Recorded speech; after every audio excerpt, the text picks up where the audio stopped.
Nuno Bettencourt from the band Extreme, one of my top 3 guitar players, and one thing for certain is that the guy can play.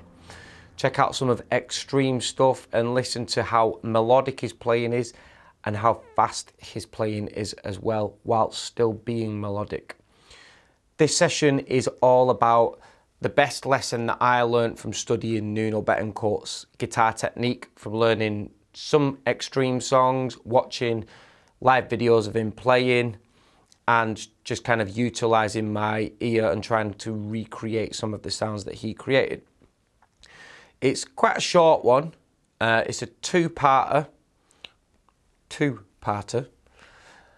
The first one is, and this is more valuable than me showing you how to play something on guitar, how percussive he is as a player. He plays the guitar like a guitarist, but kind of like a drummer as well. He incorporates a lot of kind of like drumming stylistics into his playing. Apparently he was a drummer before he was a guitar player, which would explain a lot. But this breaks into a technique that I learned from learning a song by Extreme. It was in the solo section of a song called Lil Jack Horny. If you've heard of it, it's on the Porno Graffiti album. And there's a section where he plays this kind of like solo run, and then he plays it again double time. But he has a feeling when he's playing it that it sounds like every single note is picked. And I was hearing it and I was going, how the heck do you get that speed picking? And what I actually realised later down the line is that it wasn't picked. It was a kind of a little bit of a cheap percussive technique that he was using, that I use a lot in my playing nowadays.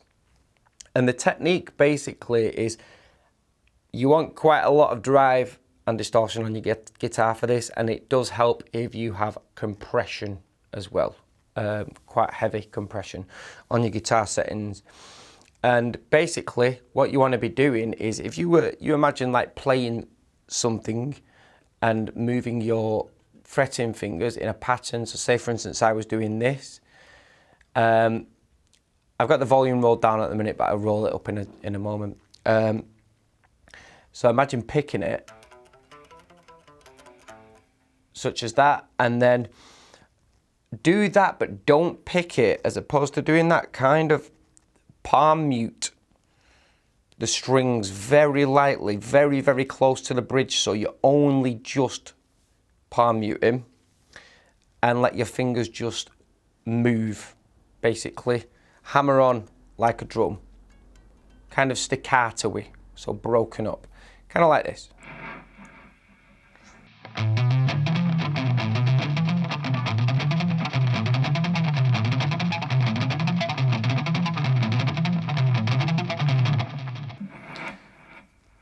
And as you probably noticed, it creates like, it sounds like it's picked. It sounds like it's muted, but picked whilst it's muted. But you're not picking. You're just doing hammer-ons whilst muting very, very lightly with the right hand. Again, helps if you have a lot of distortion, a lot of gain on it, and heavy compression helps a lot as well. I've not got a compressor on this setting, but it does help highly if you do have that.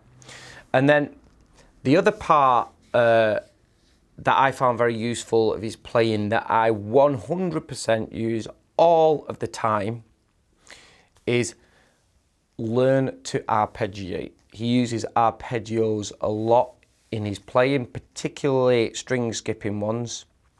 And they create a lot of melody within his playing, I feel. I love arpeggios. I think they're one of the best things, but he's got these particular string skipping ones that he likes, and I'll actually show you how to play them. I'll show you them in the D position. I'll show them to you. I'll show you the major form, the minor form, and the diminished form.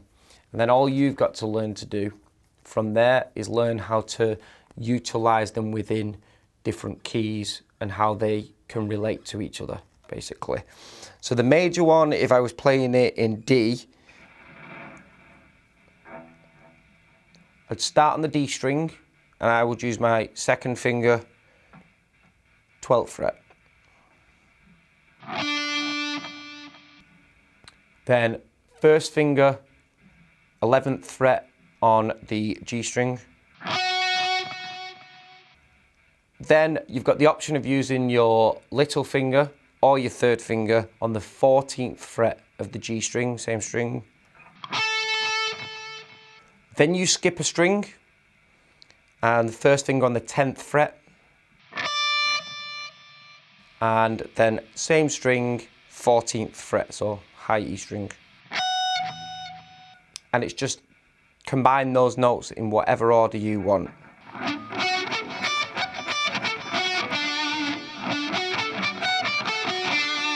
Minor version of it, I'd use my second finger, D note, so 12th fret of the D string. First finger on the G string after it, 10th fret. Little finger, 14th fret on the G string. First finger, 10th fret, high E. So you skip a string there. And then I'd use my third finger on the 13th fret of the high E.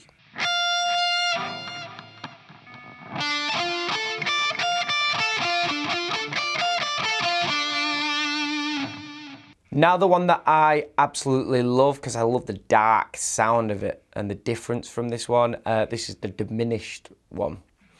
So again, D position. I would use, there's a few options with your fingers on this one. I'd probably use my third finger on the 12th fret D string. First finger, 10th fret G string.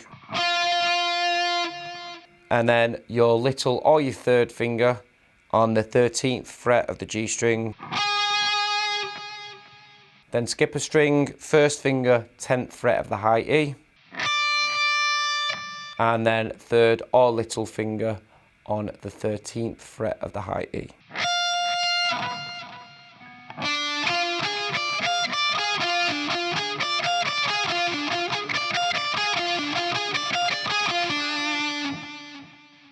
Play with different fingers on that one to find the position that works best for you. I generally like to follow the kind of one finger per fret guide where and when I can. So on that one, I do.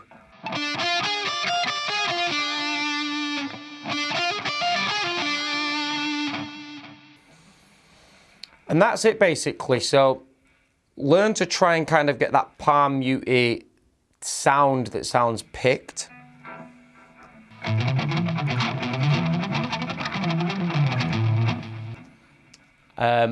And also just learn to arpeggiate as well. Make use of those string skipping arpeggios. And you'll find a lot of sound, a lot of his sound coming out in your playing just from using those sort of arpeggios as well. There's way more to his playing as well. These are just certain aspects that I find very useful and I find I use a lot in my personal playing now. So parts of his playing that I've incorporated into my playing now. Hope that helps. If you've got any questions, just leave them below. I'm here to help. And also, if you could subscribe to my channel as well, the support would be amazing. So yeah, I'll catch you in another video soon, guys.